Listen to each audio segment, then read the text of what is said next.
பிஸ்மில்லாஹிர் ரஹ்மானிர் ரஹீம். இஸ்லாத்தில் பெண்களின் ஹிஜாப் உரிமை. ஹிஜாபின் நோக்கம் பெண்ணின் அழகை மற்றவர்கள் ரசிக்கக்கூடாது என்பதுதான். ஆனால் இன்று ஹிஜாபையே அவரின் அலங்காரத்தை ரசிக்கும் போது ஆகிவிட்டது. ஹிஜாப் இஸ்லாமிய ஆடை மட்டுமே அல்ல, அது பெண்களின் கற்பை பாதுகாக்கும் ஓர் அழகிய ஆடை.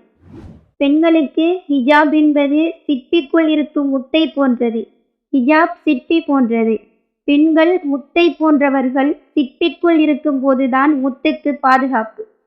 உடலை காட்டுவது உங்கள் நாகரீகம் என்றால் இஸ்லாமிய பெண்ணின் உடலை மறைப்பது எங்கள் மார்க்கம். இதுதான் எங்கள் இஸ்லாம். ஹிஜாப் என்பது பெண் அடிமைத்தனம் அல்ல, அதுதான் பாதுகாப்பு கேடயம். கண்ணியமிக்க ஆடை ஹிஜாப். எங்கள் பெண்மையின் பாதுகாப்பு ஹிஜாப்.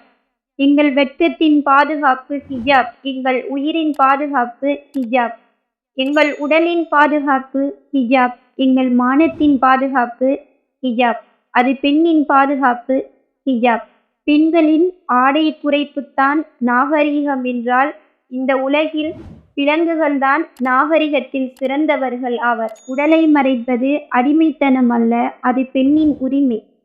திரையில் அரைகுறை ஆடையுடன் கூத்தாடும் கூத்தாடி பெண்கள் மற்றவர்களுக்கு உலக அழகியாக இருக்கலாம். எங்களுக்கு உலக அழகு கருப்பாடை அணிந்த எங்கள் பெண்கள்தான்.